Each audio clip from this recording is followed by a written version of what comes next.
Greetings, fellow scribes! Welcome back to the archive. This week I continue my series on Kult, Divinity Lost by taking a look at the setting. Now, the setting is, of course, divided into two sort of different aspects. The different worlds, which I will give a quick overview of, because I have already done a more in-depth series on each of the different realms. And then you have the stuff that's in the world, the sort of threats that you are dealing with, and that sort of stuff. So, sit back, relax, and enjoy as I talk about the setting of Kult.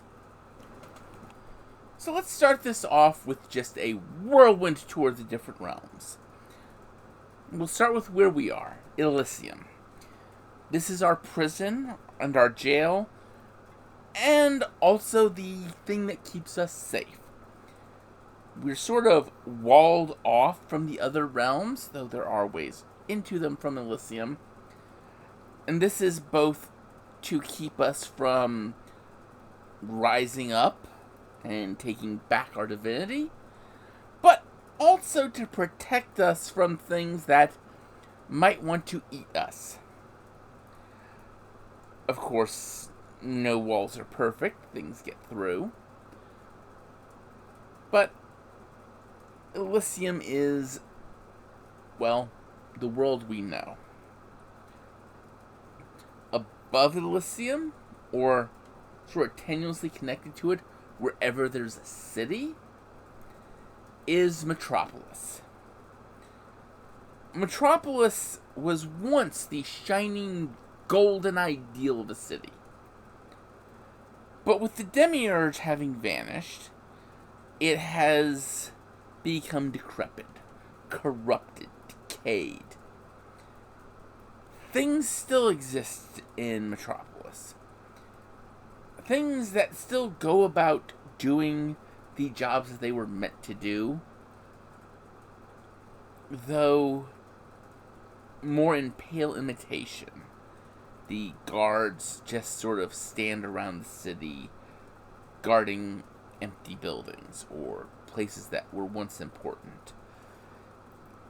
There are things that still go about trying to maintain the city, but they're not doing as good a job as they used to, because without the guiding hand of the demiurge, without the common purpose to the archons, the guidance for these maintenance entities just isn't there. Going below Metropolis in sort of its mirror image, connecting to Elysium via any place where there was great suffering or great atrocities, is the mirror, the dark reflection of Metropolis, Inferno. And Inferno is pretty much hell, if hell were a city. It is spiraling downward towers and citadels of just raw torture. And each area of Inferno is ruled by a different death angel, and as such they push their agendas, their principles into that area. And so if you have one death angel who has a philosophy and principle around strength and the strong progressing, you're going to end up with an area that's essentially constant gladiatorial combat, where anything goes just to get that step up, get those rewards, knowing that the next person who comes along who's stronger than you is going to try and take it from you. And that's a brief touch on Inferno. Now, going down from Elysium, when you go down past the sewers, past the subways, you go into the underworld. The underworld is not like the mythological underworld. It's not a realm of the dead, per se. It is a realm of darkness. And as you go deeper and deeper into the underworld, your senses get more and more distorted.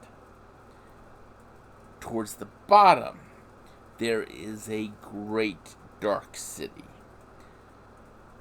ruled by various different races in a sort of harmony, so to speak.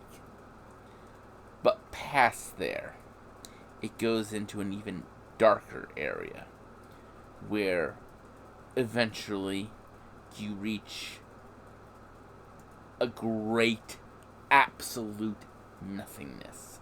Something that just, you come in contact with it, and you cease to exist, or ever have existed. And no one comes back from dealing with that. Around Elysium is Gaia. Gaia is the primal wilds. It is nature red in tooth and claw. It is just the sheer dominance of everything we think of as the absolute darkest, most primal aspects of nature. And this is where many things we have exiled live. There are wandering gods that we had destroyed their temples to when we were gods ourselves. And they wander Elysium when they're not trapped in their temples in Metropolis. And those that wander will sometimes find their way into Elysium and do bad things by our standards, trying to get worship, get that spark of divinity that still resides in humanity to strengthen themselves. Now, connecting all humans is Limbo. This is the dream world. And that's pretty much the best way to describe it. It's people who can go into Limbo, can go into and around different people's dreams, mess with them, view them, take parts of them and build their own citadels deep into the worlds of Limbo. With that, we've taken our quick look at the worlds. Now let's take a look at what goes on in the game, what we're dealing with when we're telling the story in Kult, Divinity Lost. A beautiful woman stalks through a nightclub. She finds a victim and pulls him or her into the bathroom. The victim is found later, a desiccated husk. Oh, they say it was a heroin overdose or something like that. But those who know something different did it. There's a gathering in a high-end apartment, a penthouse in New York City. It is an orgy, a festival, a celebration of the principle of desire.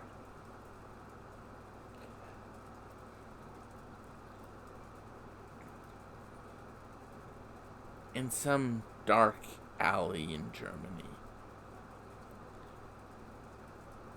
a druggie is pulled into this and skinned alive.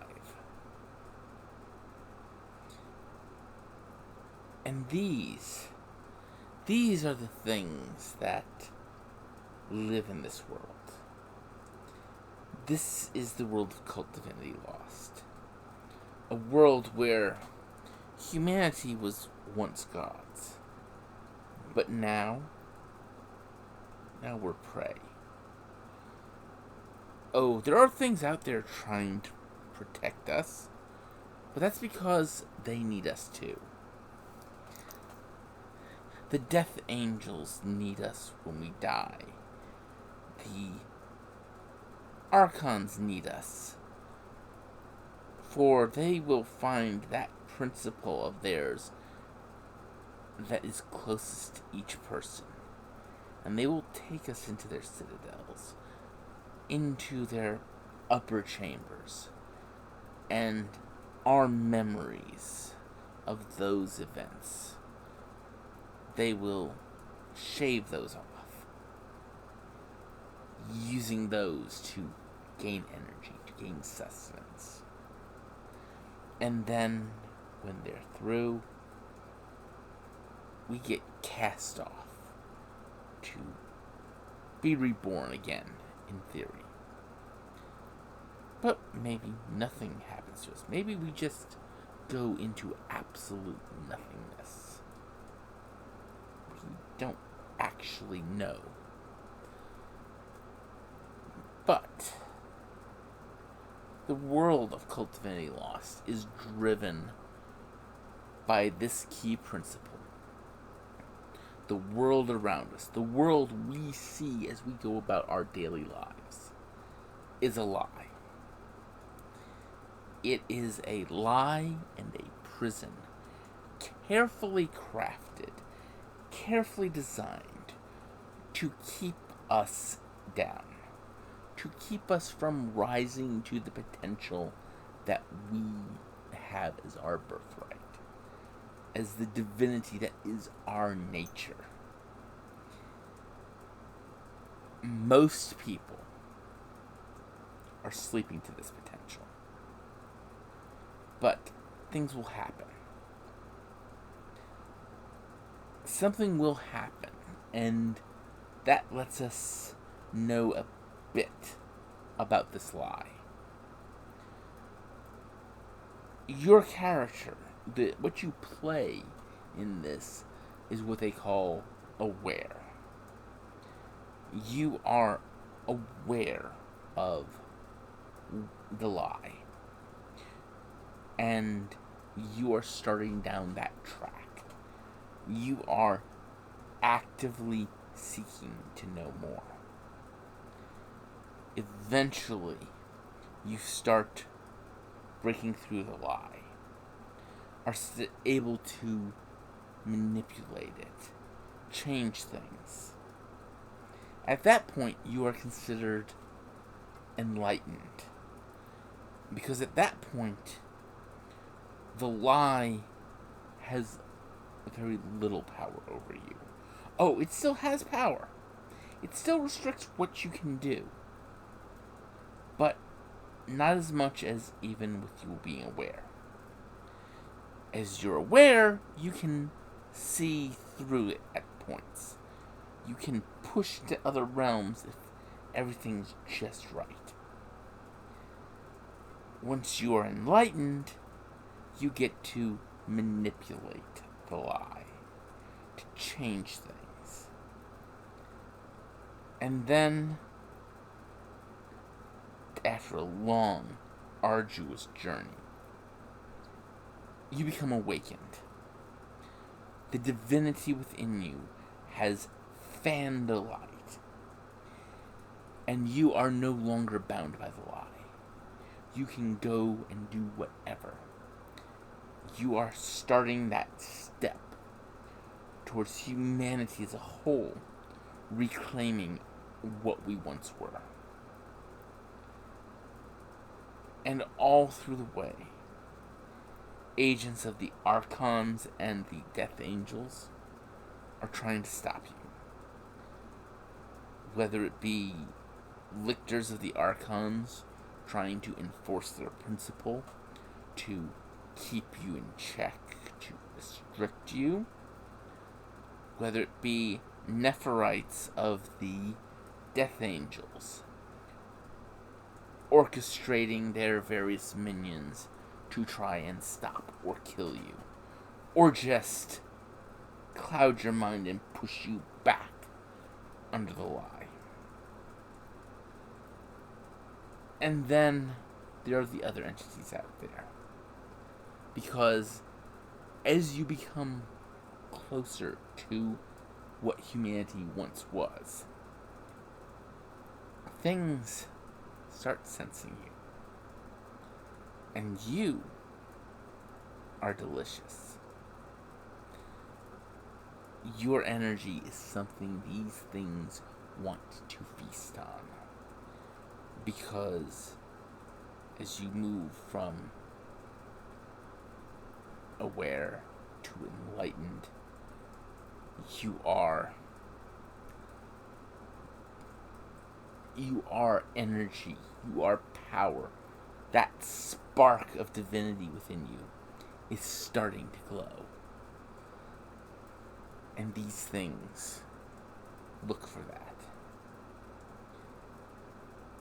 There are entities in the dream world that will capture bits of you in exchange for favors. There are the gods that come into Elysium who will want your help or your worship for the energy you will give them. And then there's all the things in the other worlds. There are the denizens of the underworld that have come up into our world who are working. They're pushing their own agendas. And you go out there trying to deal with them. You deal with dream lords in limbo who are trying to corrupt or destroy the dreams of mortals. Or just feast on those dreams. You deal with things that come in from Gaia. Or you go out into Gaia to find secrets. You go into Metropolis to deal with the entities in there. Because sometimes the gods of Metropolis can give you knowledge. Sometimes the darkest denizens of Inferno can give you an edge on dealing with something. And that is what you do. Because as you find all this information out, it drives you closer to your goal of awakening your own divinity. Yet, at the same time, this is not sort of an intentional goal. You're not going about trying to reach the awakened state going, humanity were once gods, I'm gonna become one.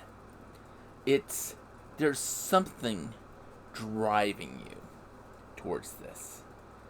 It's like your divine nature, that divine spark, wants to push you onwards. And it's going to do this one way or another. And it will do it even if you have to die to reach that point. And this is what's going on. You are quietly driven on as you start off doing whatever your mission in life was.